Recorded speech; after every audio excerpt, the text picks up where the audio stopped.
kayo. Sinasabi ko naman sa inyo, pag ako nagsalita, walang labis, walang kulang. Opo. Siya po ang pinakasikat sa Senado ngayon. Yun na. Aking kumare, aking classmate, kasi classmate ko rin naman sa House of Representatives eh. Nagkasabi po ba kayo sa Nagtagal Kamara? kami, seatmate ko dahil alam mo naman, Oh, Marcoleta, Marcos. Oo nga po pala. Oo, gano'n eh. Kaya medyo close kaming dalawa. Hanggang sa ako'y makarating sa Senado, o ay ganun pa rin. Marcoleta, Marcos. Wala, inseparable talaga eh. Opo. Yan ang sinasabi ko sa iyo. Mga kababayan, Senador Amy Marcos. Nako, Pakilala ka, ma'am. maraming salamat at magandang hapon. Talagang walang iwanan kay Senator Marcoleta. Parati kami magkasunod. Ano ba yan? Kami yung kadenang totoo. Ayun. Swak kami sa kadena at magkasama kami yung oposisyon. Ngayon, ayan na naman, magkasama na naman tayong minority. Mga kontrabida. Ganun ba yun? Pero tinatanong ni Jen kanina kung ako, ayoko na sumama sa BICAM. Ikaw na lang siguro. Ang sabi kasi, puro vice chairman lang daw. Wala nang gustong sumama. Ngayon, sabi ko, at least may kinatawan kahit isa yung minority. Vice chair ka naman. Ayun, kaya vice chair okay ako. ka na. Wala nang choice. Si Bato, hindi na mahanap. Ayun na. Tapos, si Jinggoy. ba? Ewan, hindi ko alam. Sabi, alam daw kung saan eh. Nasa Pampanga daw eh. Nakita na rin kung saan-saan eh. Opo. kung saan- Ako, napapirma ko doon sa minority report eh. Ganun ba? Kaya nga eh. Sabi ko sa'yo. Anim kaming talaga, nakapirma. Oo, nakapirma. nakapirma. Kasama ba si Senador Bato sa anim po? Sa pumirma? Opo. Oo, bigay mo nga sa akin yung aking... Kitab? yung aking... ano yan? So, totoo pala na talagang alam kung saan. Cellphone. Oo. Mamaya, para ipakita ko yung, sige nga yung po, pirma sige. niya. Oo. Oo, lahat kami Hindi pumirma. nagtatago yun. Andyan lang yan. Ay, hindi ko maintindihan. Bakit yung ICC warrant, kung talagang may ICC warrant, ba't hindi ilabas? Yun nga. Sabi na, andyan. Sabi naman ng isang kapatid, wala daw. Opo. Ba talaga? Oo. Nasa telepono daw. Sa telepono, gagana Pero- naman. Pareho ng Presidente Duterte. Parang issue pinakita dyan. lang ganyan. Kinakailangan na si Sen Aimee tatayo. Alam ko tatayo siya yan. Opo. Isang araw, siguro mga Lunes o Martes. Pagka pa naglabas ng warrant of arrest ang ICC, mandatory ba na isusurrender mo na ang isang Opo. mamamayang Pilipino? Wag na yung senador, kahit na hindi senador. Kahit na tindera lang sa palengke. Bakit? Ibig mo sabihin na yung ICC mas mataas pa sa legal system ng ating bansa. Yun ang dapat nating mapag-usapan din sa Hindi Senado. po pwede yun. Yung nangyari kay Presidente Duterte, hindi dapat maulit. Kasi labag talaga sa atin sa ligang batas. Wala nang tataas pa doon. Kahit na. international ek-ek pa yan. Mas mataas talaga yung ating konstitusyon at ang ating mga batas. Siyempre. Yung due process, syempre. At Pilipino yan eh. Kung Pilipino, syempre, kailangan dadalhin muna sa korteng Pilipino. Kung makakuha sila ng warrant of arrest, ayun. Pero kung wala pa, walang visa yun. Nasa korte natin na kilalanin o di kilalanin yung mga warrant na linalabas na galing sa labas. Tama-tama, nung nakaraan, di ba, natalaki natin, na naglabas na ng Ruling, ang Supreme ruling, Court. ang Supreme Court, tungkol sa bagay nito, di po ba, Sobrate? Yes, ang sabi naman na wala pang issue, wala pang injured party, wala pang maski ano. Kaya dinismiss yung kay Bato. Yun ang intindi ko eh. Oo. Kasi premature eh. Wala Premature pa daw. namang, wala pa nahuli. Wala pang question yung nahuli. Oo. Wala pang maipakita Opo. yung ICC. Dapat may mahuli na halimbawa, may nahuling butiki halimbawa. Para meron ng actual case. Actual Ayun. controversy. Wala pang Doon natin kaso eh. matetes kung talagang kakasa ang Supreme Court. Kasi kung ako yung Chief Justice ng Supreme Court, Opo. teka muna. Bakit? Mas mataas ba yung legal system o yung Ng ibang bansa, ng ibang bansa kaysa sa atin? Hindi naman ako papayag sa ganyan kasi meron tayong saligang batas, sasabihin niya. Opo. No person shall be deprived of life, liberty, or property without due process of law. Bigla mo isasakay na naman sa kung anong nangyari. Sabi nga ni Sen Aimee, Uulitin mo ba uulitin mo na naman yun. Oo. Samantalang kung tutuntunin mo mismo, yung mismong provision ng Rome Statute, kung sino man, halimbawa talagang nakapag-issue na ng warrant of arrest, Opo. makikialam pa rin yung yung judicial authority ng domestic court kasi para masino mo kung talaga yung sinabi na yun ang taong yun. Ayun, At opo. kung halimbawa yung kanyang karapatan ay naproteksyonan. Opo. Kaya dadalhin mo muna sa korte. Hindi mo dadalhin sa Villamor Herbes eh. Kailangan nating matingnan, matest. Opo. Kung nasusunod pa rin ang mga batas. Parang hindi na eh. Kasi sabi, bendable na daw yung batas sa Pilipinas. Gusto ka Papayag ba tayo doon? wag naman sana. Bendable. Oo. Depende kung sinong kaharap. Pwedeng tumambling, pwedeng matibay, pwedeng bumaliktad. Ano ba yun? Oho. Hindi po pwedeng hindi pwedeng baluktutin. Wala Hindi po. tama. yun Doon mo talaga. makikita ngayon kung papayag ang Korte Suprema. So, purbahan mong baluktutin ngayon. Oo. Mukhang sa mga nakaraan na madaming kaso na isang pa sa Supreme Court, mukhang matibay at matatag ang paninindigan ng Supreme Court na dapat susundin ang itinatadhana ng saligang batas. Lalong-lalo na yung sa mga paglilipat ng pondo. Hindi po ba, Sen? Oo. Nanindigan ng Supreme Court eh. At least nakita natin ngayon na sinabi niya, ay, balik mo yan. Hindi mo dapat kinuha yan. Oo. 60 billion yata yun. 50 billion. Tsaka PhilHealth. Oo. Oo, labag din O, sa pagkatapos charter ng yung, PhilHealth. yung PDIC. PDIC, mas malaki Oo. yata yun. Mas malaki pa. At saka yung may iba pala mga ahensya ng gobyerno, Sen, na kinunan din, pwede daw pala nilang gamitin yung naging desisyon tungkol doon sa PhilHealth issue na para bawiin din po pala yung kanilang Oo. mga pondo. Yun din ang sinasabi ng mga GOCC at yung mga GFI Yun. na pare-pareho naman ang sitwasyon nila. May sarili Opo. silang charter, hiwalay sila. Kumbaga, korporasyon sila. Opo. Hindi sila directly under the mandate of the department. So, hindi sila pwedeng pakialaman ng basta. Hugutin na lang kung may Ayun. pera kung saan-saan. Hindi naman po pwede yun. Pero ang sumunod na tanong ngayon, bakit sa halip na sa uli, kukunin sa GAA? Kaya nga Pwede eh, pwede po ba yun, Superate? Palagay ko, hindi po pwede yun, Oo. di ba? Isusoli yun, manggagaling sa National Treasury, Ayun, susukli mo. Siyempre, hinugus mo eh. Kaya ngayon, nangangamba rin yung Maharlika Fund. Kasi yung pera nun, wala naman tayong bagong revenue. Ika nga, walang bagong windfall. Di ba? Dapat ganun eh. Hinugot din yan sa Land Bank at DBP. May narinig ako mga bangkero, ang sabi, paano yun, isusoli rin ba ng Maharlika? Eh, di ba na, pera yung Maharlika, lalo ako na. Lumalaki sunog eh. Laki nga ng problema nun. Kasi kung kukunin natin at papasok sa GAA, di parang ang dating nun, na double whammy mo yung tao, di ba? 2 beses mo kinunan eh. Oo, kasi kung... Parang ang mangyayari, kakalimutan na yon.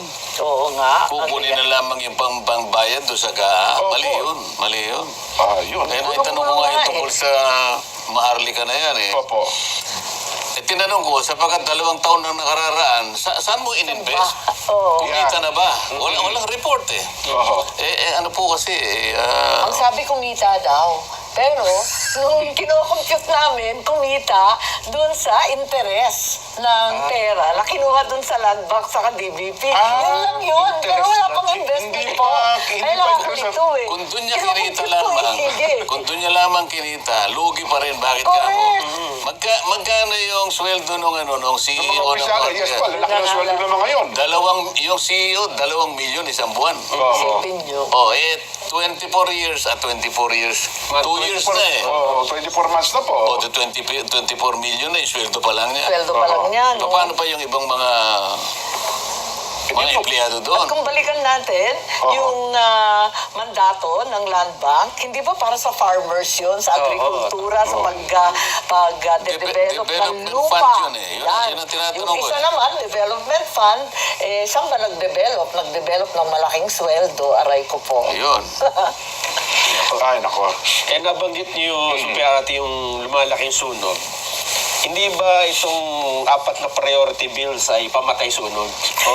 O wala namang, parang sincere naman doon? Hindi ko alam, hindi ko maintindihan yung mga congressman nung nung nag-meeting tayo sa Commission on Appointments, abalang-abala. Tanong ng tanong sa akin, seryoso ba yan? Seryoso ba yan? Abala yung mga congressman dun sa anti-dynasty. Anti-dynasty. Sabi ko, ang totoo, nakapag-hearing ako, noon chairman ako, matagal akong chairman ng electoral reform. Nag-hearing kami dyan sa anti-dynasty. Ang totoo, hindi yan ang first time na magkakaroon tayo ng anti-dynasty provision. Kung maalala niyo sa SK, sa Sangguniang Kabataan, meron ng provision na hindi pwedeng kamag-anak, hindi pwedeng anak, hindi pwede yung asawa or apo, at kinakailangan pamangkin, di ba, third or fourth consanguinity or affinity dun sa SK law. Pero sa kagalingan ng Pilipino, nalulusutan pa rin. Kaya nauuwi sa definisyon mag-re-resign yung tatay na kapitan, halimbawa, pagkatapos yung asawa ang tatakbong kapitan at yung anak ang tatakbong SK. O di nalusutan na One at a naman. time lang. Ayun, so pareho silang hindi incumbent. Lusot na naman yun. Maraming ganyan sa maliliit na barangay, sa amin, sa mga liblib, sa tuktok ng bundok. Wala namang kamag-anak, walang hindi kamag-anak sa mga barangay na mga 500, 600 lang katao, lahat sila magpipinsan. So hindi naman mabuo yung barangay, yung sinasabing konseho ng SK. Hindi mabuo kasi lahat naman sila magkakamag-anak. So marami talagang problema yung Dynasty Bill. Kahit gustong-gusto natin maisatupad, ang realidad, ilan ba yung Dynasty? 67% now ng Kongreso, tama ba? 72 yata. Mas malala. Pagkatapos, Sa Senado yata, mas apat. mataas. Marami, Sa Senado, apat ang magkakapatid. Opo. So, yun. Apat mo, di ba? Apat na Apat, pares. opo. Oo. Bilyar at Villar, Cayetano, Cayetano. Tulfo, at saka Estrada. Oh, there we go. Ayun. Oo. Hindi ako naniniwalang may papasa Makakalusot yan. kaya sa Kongreso? Sa Hindi ako Parlamento? naniniwala kasi isa ako sa mga naunang mga members ng House of Representatives na nag-file ng anti-dynasty bill. Anti-dynasty. Kung hindi ako nagkakamali, 14 Congress Naipilate. o 15 Congress. Alam mo, ang sa frustration, Kanyari. hindi na agenda sa Hindi committee. yata nakalendaryo. di Yun ba? na. Oo. Nung- Isipin mo yung nung kailangan lang in-agenda. makalendaryo man lang, mapag-usapan man lang. Tama. Wala. Alam po ninyo, nung kinalendaryo ko, ang daming nagalit sa akin. Oo, Walang yan. yata nag-hearing. Ganun Dalawang ba? beses ako nag-hearing. Yung ikalawang hearing, wala nang sumipot. Tapos hindi na nakikiusap sa akin. Galit. Paano ba ito? Ako tinanong ko lang yung COMSEC. Sabi ko, COMSEC medyo nagtagal ha. nga. Yung anti-dynasty ko matagal na ito eh. 8 months na ako. Binibilang ko eh. Kausapin niyo po si chairman. Bakit naman ka? Di ba ikaw dapat ang nag-ano niyan? Hindi ba kinakailangan bang ano eh? Di ba basta kausapin niyo si chairman. Pagkausap ko kay chairman, kausapin mo si speaker. Sabi ko, ibang Ibang klase, no? klase pala. I-agenda nyo lang, pati si speaker pa rin, guguluhin pa natin. Nakita ko ngayon. Sabi ko talagang walang mangyayari. Wala sigurong, siguro, nung panahon na yun, siguro ako lang siguro ang nakakaisip na dapat isa katuparan natin yung sinasabi na saligang batas. Opo. Kasi nandun eh. Andun. Sa saligang batas. Kaya naisip ko, para magkaroon ng bisayan at hindi na magtalo-talo. Kasi, totoo yung sinasabi ni Sian Aimee eh. Wala siguro ngayon sa panahon natin ang magle-legislate ng isang batas na labag sa kanilang interes o lalaban sa kanilang interes.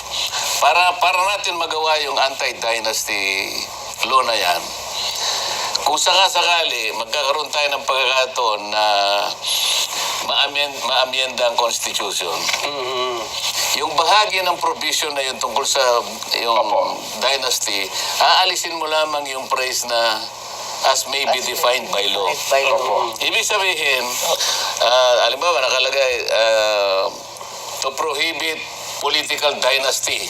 Opo. Ang nakalagay kasi ngayon, as may be defined by law. Ayun. Pag tinanggal mo Habang yung walang batas, as may be oo. defined by law, period na yon. Ang magiging epekto ng provision na yon, self-executory siya. Hindi ka na mangangailangan ng isang enabling law para sa ganon ay matupad mo Oo. yung constitutional order na yon. Tatanggalin mo lang. As may, kasi pag sinabi mo, Maybe provided as may be defined by law, gagawa ka talaga ng batas. Kaya mangangailangan ka talagang mag-file ng anti-dynasty bill. Ayun. Aba, ilan ang kalaban mo riyan? 70% dito ang kalaban mo. 62% doon sa baba. Patay Ano kang mangyayari bata. dyan? Patalaga pero, naman. Sen Amy, Talagang problematic eh. Dalawang hearing nga lang eh. Galit na sa akin eh. Hindi na ako kinikibo. ngayon po, mismong speaker eh. Opo, at saka ang Pangulo, mismo daw nagsusulong nito. At Seryoso daw mismong po eh. majority floor leader eh. Opo. Kakayanin ba? What do you think? Sinong nagsusulong? Speaker Faustino D. Speaker At Board, majority... At saka si Sandro. Sandro. Naniniwala ka naman. Seryoso? Oo, Serious ba? Ang problema kasi... Ako po nagsusulong. Opo. O, pagtalikod. Kunwari lang yun, Ang mahirap kasi ngayon eh, dahil kasalanan rin ng media eh, kasalanan ninyo eh. Opo. Showmanship na lang eh. Hindi, kami po naniniwala. Performative legislation, naloko na. At least napila. O, bahala na. Kayo na. Sabi nga ni Mang Dante. At ganun din, yung magdi-define ng party list po. Di ba? Ayun. Party list Yung reform party act. list. Nag-hearing din ako dyan. Sa awa ng Diyos, ako lang nagtsatsaga. Sa dalawang hearing, yung unang hearing, may dumating pa, nagpadala yung mga party list ng ilang abogado nila. Meron silang mga kinatawan. Yung ikalawa, naku, talagang nagwelga na. Hindi na sumipat maski isa. Paghira talaga. Kaya, ewan ko ba, paano ba? Pero bilang isa po sa Sen Dante, doon sa part ng party list, ano bang mga dapat itama doon sa batas natin may kinalaman sa party list? Ang isa sa dapat itama dyan, Opo. kapag wala siyang malinaw na sektor na re-representahan, Ayun, huwag mong papayagan. Ang problema po kasi dahil sa kaso ng Korte Suprema, kahit non-member ka doon sa Marginal Sector Association na yun, lusot, pasok ka. Kaya, ewan ko, yun ang nangyayari. Kanya-kanyang party list. Pero hanapan mo pa rin ng hanapan mo pa rin ng sektor. May sector sila, Katulad halimbawa, pero hindi sila member. hindi ko nababanggitin yung pangalan. Opo. Sige, Pero magiging na ninyo. pero nasa Alam isang naman natin block, lahat. Opo. Sabi ko, anong sektor ka naman? Kasi kung hindi mo may tuturo, kasi ako urban poor. Opo. O itong isa senior citizen. Yan, opo. Ito si mangingisda. Ayan. Ikaw ano ka? Lahat daw niya. Lahat ako. Edi ang laki ng advantage mo. Pagkabutuhan ako, ang boboto lang sa akin, halimbawa, Urban yung poor. kumikilala sa urban poor na Yes po. tagapagtanggol. Ito naman ang boboto lang sa kanya, senior citizen. Ito mangingisda, ito farmer. Opo. Ikaw ano mo? Lahat kanya. Pagka naman tinignan mo yung pangalan ng niya, talagang hindi mo malaman kung ano ibig sabihin ng pangalan ng Oo. O halimbawa sinabi mo akba. Hindi ko nababanggitin Ayan na, talaga naman. Ano nga? Ipago natin sa pangalan na. Akba. Kayo talaga. Ano ba talaga ang sektor mo? Hindi, kanya lahat Plan. Kung pwede ba yung lahat sakop mo? Walang sinasabing ganun. Ang mismong saligang batas nagsabi, labor, kanya, urban poor, sinasabi. Marginal sectors dapat eh. Marginalized nga eh. Dalawang operative boards ang kailangan, sabi niya. Underrepresented, Yan. marginalized. Opo. Kayo, marginalized ka ba? Underrepresented ka ba? Oo. Lahat nga. Underrepresented daw po yung kontratista. Kukunti lang siguro kayo sa bilang, pero iba yung nyo. Diba? Marginalized daw Ang ibig ko sabihin, paano mo i-represent ang kabuuan ng sektor? Doon lang mali na eh. Napakalawak. Mamili ka ng isa. Pero matinik na sila ngayon. Bilihan na ng sektor.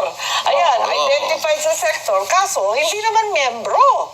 Talagang hindi member. Pero, aywan, nalakad kasi yata naman. pumayag yung Korte Yung Suprema Korte doon. Suprema naman kasi sabi niya, hindi naman kasi kinakailangang mahirap yan para siya ang kumatawan sa mahihirap. Yes po. Kasi dating mahirap yan, nag-graduate na lang sa mahirap. Yumaman naman na niya. Yung mama naman ng Sa bagay, totoo naman di ba? Meron naman correct. nag-graduate talaga. Pero paano mo kanyang i-represent yan kung hindi ka naman talaga, yung advocacy mo, wala naman dyan. Malayong malayo eh. Malayo. Halimbawa, contractor.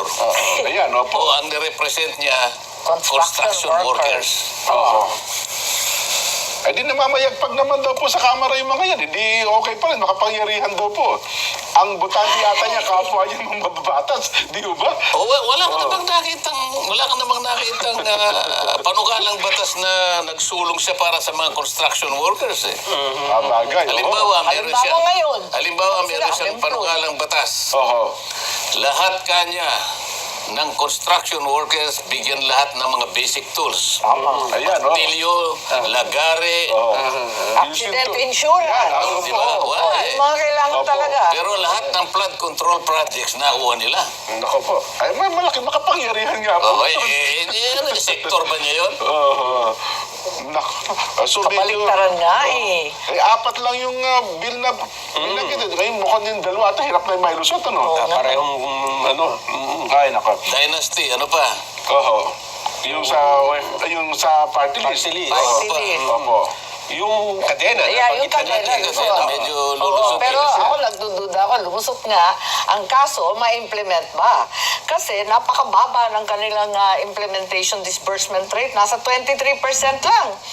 Nung last year, itong taon na to, 2025. Ang DICT ang sinasabi mo. Hindi, yung DepEd po. Depende. Yung DepEd po. Oo. Yung construction of school buildings, di ba 22 classrooms lang? Opo, tama. Talagang inamin naman ng DPWH. So, bali 23% lamang ang naisatupad dun sa 29 billion. Hindi nila magastos. Pero pera na naging bato pa. Yun na nga. Kaya nga, kung 29 billion, di nila alam gastusin, paano pa kung 80 billion? Kahit wala namang tututol na kailangan natin ng mas maraming school building, ma-improve yung edukasyon, lahat, talaga bang budget ang problema o may iba pang problema? Yun ang issue. Di nga nagagastos eh. Pero ngayon po, binigyan yung DepEd ng 1 trillion mahigit, di ba? Kaya nga, laki-laki ng budget nila eh. Kaya Malaki po nagtataka yun. na ako eh. Kasi naman sa saligang batas, Dapat ang pinakamalaki education talaga, Oo. ang mas pinakamarami Oo. ang kanyang share sa budget. Tama naman. Pero hindi ba siya nahanapan? Dapat ikaw rin ang may pinakamaraming accomplishment. Correct. Dapat. Di ba? Oo. Ikaw ang pinakamaraming budget, kaya dapat yung budget na yan, Oo. nagamit mo sa paraan Yan, na na-utilize ikaw pa rin ang mas Eh, maraming. paano yung 22 classrooms? Pinakamagandang accomplishment ba yan? Ako po, ano ba yan? Bigla pa si Secretary, ano ata, nung nireport, 22 lang ba talaga ito? Tabulan talaga. Ang totoo, yung mga classroom na yan, yung huling massive school building program, hindi ko naman pinagmamayabang, fact naman to, sa ilalim ng ama ko, yung first term niya, opo. yung kung maaalala pa ninyo, naabutan naman natin yan, Nelson at Marcante. Yung Yung mga Marcos type type. prefab schools. Oo, Ayun. Talagang kinontsaba niya lahat ng mga steel works, no? Yung opo. Marsh Steel, Ismael Steel, kung ano-anong steel. Tapos, parang Lego yan eh. Parang tupi-tupi lang yun, tapos siniship Tatayo out. kaagad. Sa loob ng 2 linggo, Meron na. mapapatayo ng mga iba't ibang eskwelahan sa community-based. So, ang unang-una, ano ba talaga ang plano para magkaroon tayo ng kadena nga? Dahil hindi ko pa rin maintindihan, ano ba yung plano? Unang-una, dapat may new technology, katulad nga nung prefab. Ngayon, mas magaling na. May mga modular, may kung Yes. ano-anong bakal, mga foam concrete, lahat built-in na, naka-formworks. Ang dami-daming technology. Alin ba dyan? Pagkatapos yun, noon, ano ba talaga yung priority? Kasi sabi nila, LGU na lang bahala. Siyempre, lahat ng mayor, pipila dyan. There are many issues na parang nagugulan ako, pati yung teacher. Kasi ang sekreto ng quality education, alam naman natin, teacher. Ay, yes po. Oo. Diyan talaga umiikot ang quality education kahit saan sa mundo. Totoo. At kahit anong ganda ng school building mo, kung yung teacher mo, underpaid, underqualified, overworked, naku talaga naman. Paano tayo aahon nito? Oo. Ang isa pang last na napag-usapan natin para maubos natin yung apat, ano po? Yung Independent People's Commission Act. Oy, nalito talaga ako dyan. Yung Manong Dante, paano ba yun? Nung una, sabi ni Babe Singson, nung umalis siya ng ICI, bigyan daw ng ngipin at budget at Yes. sariling tauhan ang ICI. Tapos, si Secretary, hindi, Ombudsman Remulla yata nagsabi na 2 buwan na lang yan. Yeah. Kasi ikakaso na yan, i-charge na ng ombudsman. Pagkatapos noon, nagbigay na naman ng budget ng 41 million yata, 40 or 50. Ayun, may budget na siya. Pagkatapos noon, anong next na sinabi? May batas na dapat Ito gawin. na po, oo. Parang, alam ba natin ang gusto natin? Bakit pa iba-iba? Saan ba tayo patungo? Yun nga rin, gusto kong itanong sa iyo eh. Talaga? Distant sister lang po ako. Kayo talaga. Kasi alam mo, dikit-dikit talaga yung problema. Hinong-hino na ako. Dikit-dikit talaga. Katulad nung binabanggit niya kanina, yung sa education. Wala ngang mababa ang sweldo ng teacher. Yes. Di ba? May pamilya din siya. Paano siya makapagtuturo ng mabuti? Pag hindi nakapagturo ng mabuti, yung tuturuan mo, talagang wala rin. Yun naman opo. tinuturuan niya rin. Minsan wala rin makain. Opo. Stunted din yung mga bata. Katulad pinag-uusapan namin sa Senado, napakarami nito. Kapag pala yung isang bata ay hindi mo na subaybayan, yung first 1,000 days niya, importante pala yun eh. Opo. Kapag 3 years. kapag sumablay doon, naging stunted yung bata, kahit ano pang gawin mong intervention, mahirapan Wala na, hindi na. Sayang na yung ano ng Hindi na gobyerno. makakahabol yun. 30% smaller ang utak. Hindi na lalaki sa ganun pala, 100%. So, 70%. So, umpisa pa lang, lagpak na. Wala pang fighting Wala na 75. eh. Yun ang mahirap. Kahit, siyempre, kahit nga gusto mong tulungan, dapat mo naman talagang tulungan. Pero mawawalang bisa rin yung tulong mo eh. Kasi nga, argabyado na eh. Nako. Teka lang po, tamang-tama, nabanggit nyo, may paalala po ang DOH tungkol dyan, ha?